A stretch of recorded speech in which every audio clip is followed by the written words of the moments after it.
Hello, beautiful soul. My name is Yulia, and I'm the voice of the podcast Love to Heal.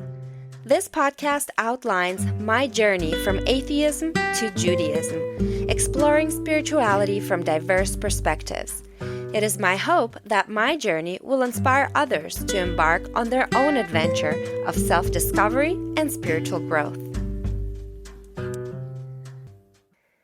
Today's episode is about pets. As an adult, and after having kids, I never wanted to have pets. After my cat passed away when I was in my early 20s, I want to say, I decided for myself that pets caused too much heartbreak when they got ill, when they ran away, when they died, of course. It was too much stress and time and pain. So I figured after my cat, I was done. And after having kids, I also realized that life was simply too hectic. The house was already a mess. I had no time or desire to take care of anyone else.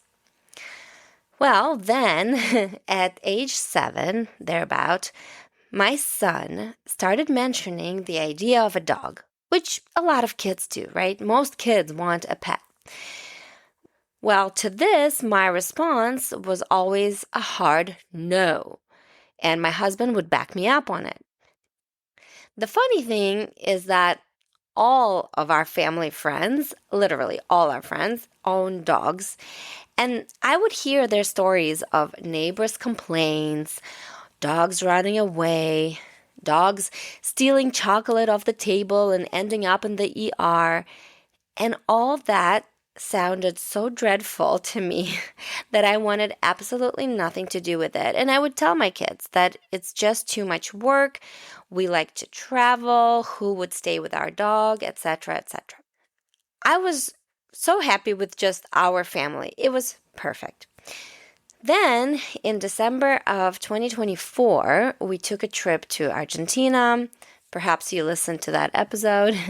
And one of the places where we stayed was an Airbnb in the mountains on a farm. And there lived several shepherd dogs that guarded the alpacas and the horses there.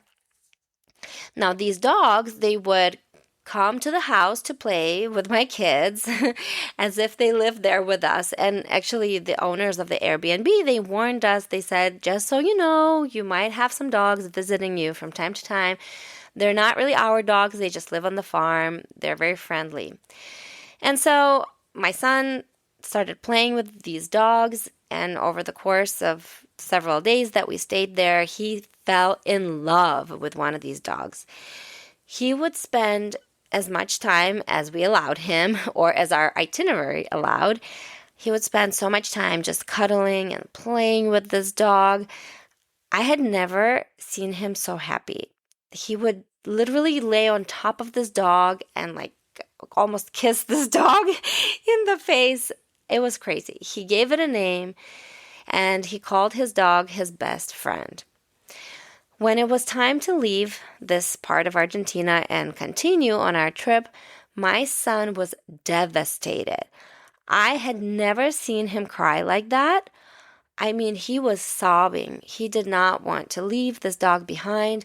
He vowed to come back to this place when he was older, and he made a whole plan for his life with this dog in Argentina. And it was just heartbreaking to me to watch my son feeling so much distress over this dog.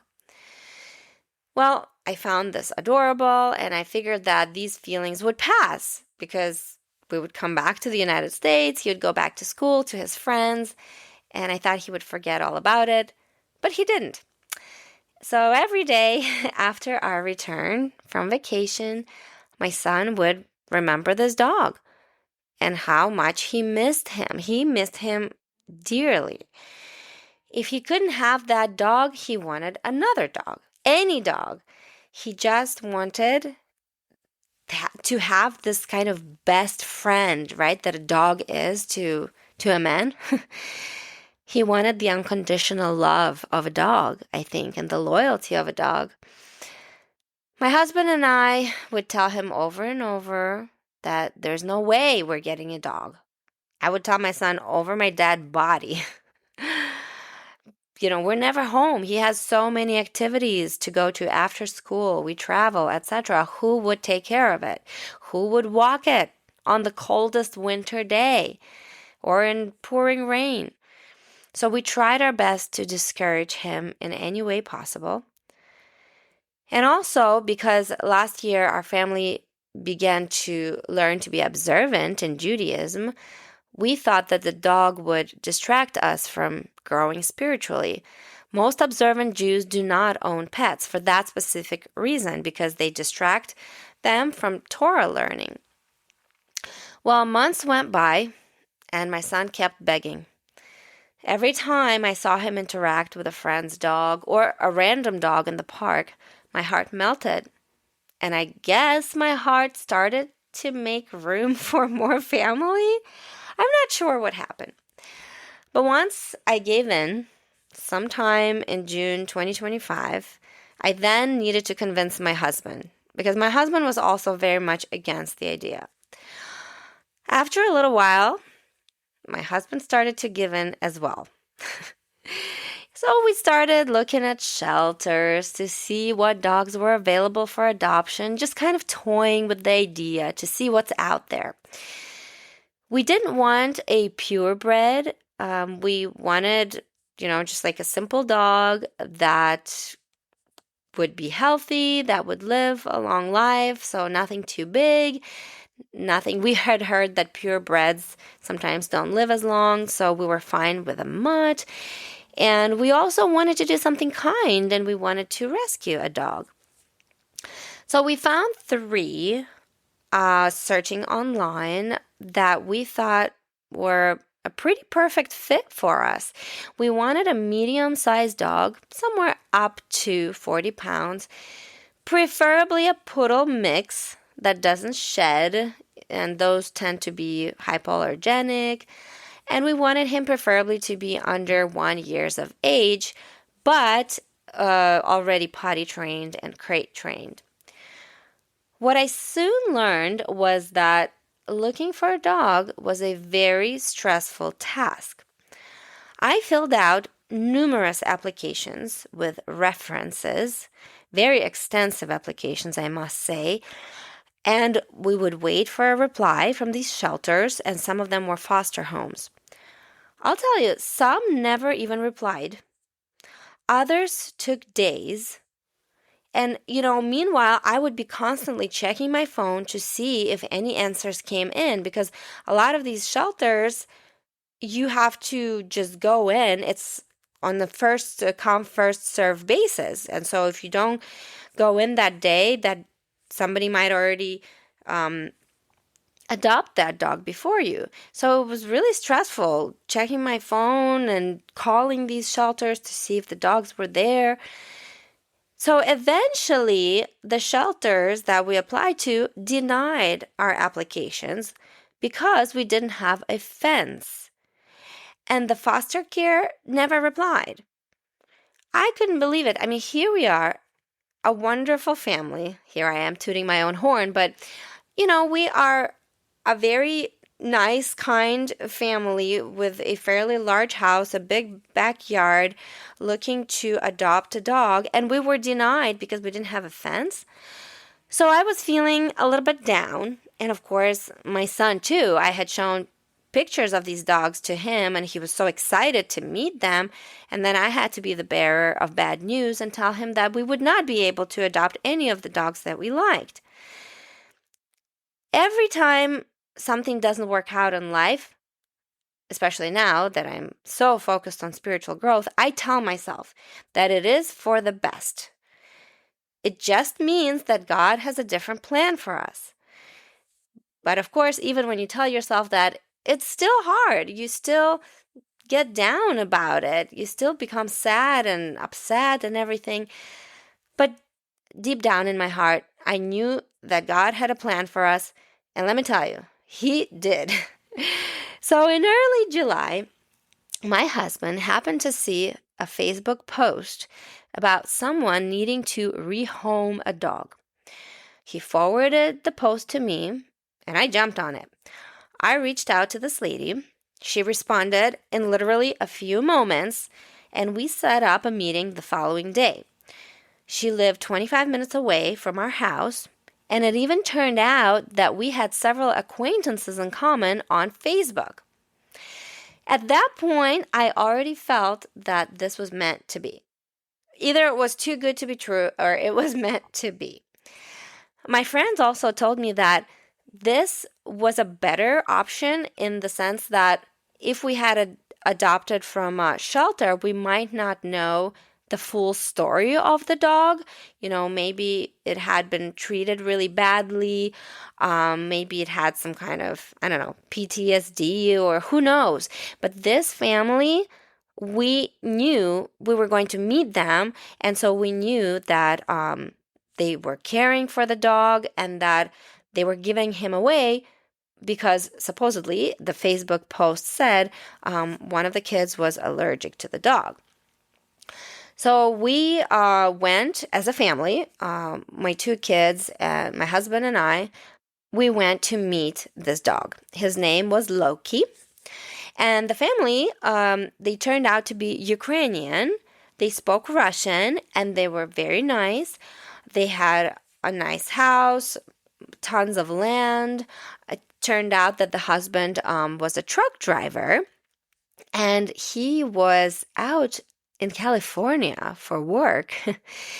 And he saw this dog, Loki, in a car of just some random guy. I think he said at a gas station or some kind of truck stop. I'm not sure. He approached the guy to compliment him on the dog because the dog was so pretty. Loki he has this brindle coat.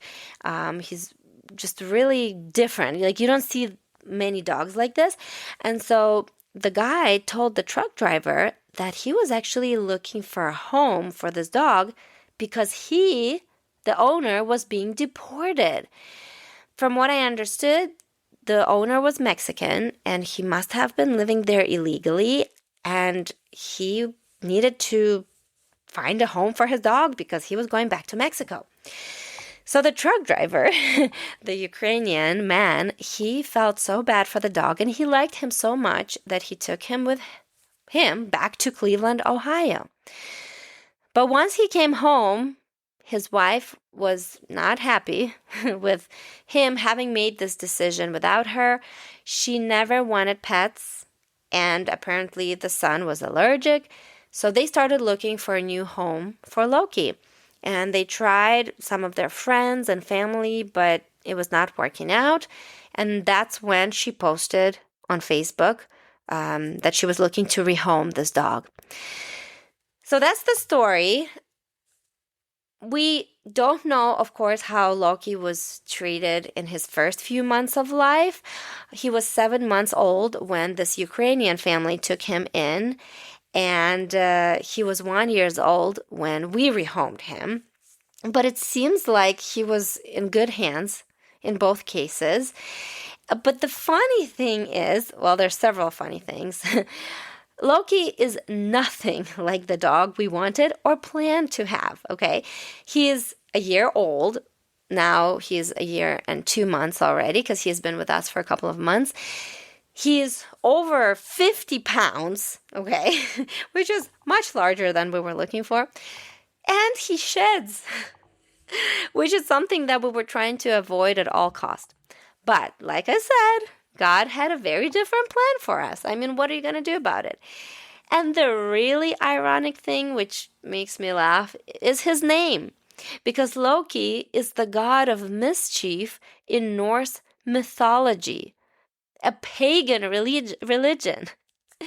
Now we laugh about it because this pagan dog came into a monotheist home where we believe in one God and we're growing spiritually to believe only in one God. I mean, shoot, we have mezuzahs all over our house that say there's only one God. So this is the irony of life, right? But the other thing too is that just a few days prior to rehoming Loki, we had come back from our Scandinavian trip where Norse mythology actually originates. So, 2 weeks prior to meeting Loki, we were learning all about Norse mythology and their gods and their trolls. So, this is to me just very funny, ironic. Now that we have Loki, my son is, of course, in love with this dog. I should say, with his dog. He gets up early every morning to walk with him, and he gives him all the cuddles he ever dreamed of. Loki is super friendly and intelligent. We were told that his breed is Corsican or corsinu, which is so rare in the United States. I'm not even sure that they exist in the United States. And our vet, honestly, he didn't believe us. He said he had never met this type of dog. Corsican dogs are original to Corsica, which is an island off the coast of France. Like I said, he has a very pretty brindle coat, a black face, and a white chest. He's got a long tail that's becoming bushier, I feel like. Maybe we're starting to get ready for fall and winter. I don't know. We'll see. And he's got fairly large webs between his toes, which makes him a really good swimmer. But with time and after meeting a similar dog to Loki, we're now pretty sure that he's actually a mountain cur. Because let's face it, what are the chances that he or his parents would have been brought over from France? Chances are slim. So most likely he is a mountain cur. And in fact, that breed is very similar to the Corsican description because they're both known for their loyalty, their intelligence, and their protection of their family, also for their high energy, muscular bodies, and a loud bark. Maybe one day we'll do a DNA test. We'll see. But we're happy with whatever he is. Honestly, it doesn't really matter. He's such a good dog. One other interesting thing that I wanted to mention happened when I took Loki to the vet for the first time. I met there an Orthodox Jewish woman with a dog, which really surprised me because, like I mentioned earlier, it's not common for Orthodox families to own dogs because it does take a lot of time away from Torah learning and all that. So when I saw this woman, this Orthodox woman with a dog, I personally took that as a sign that God approved of our decision to adopt Loki. That, we are on the right track, we are on the right path, and whatever we're doing is good and approved by God. So now, even I am falling in love with this dog. I started treating him already as my own child, and I adore him. And every time somebody says a compliment about him, it makes my heart melt as if he were my child.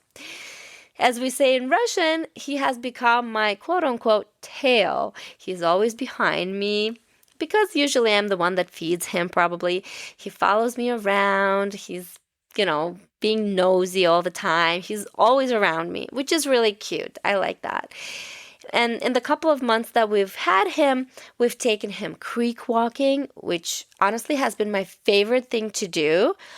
Of course, we take him to doggy parks where he has the best time of his life playing with other dogs. It's so fun to watch him run around like crazy and get all his energy out.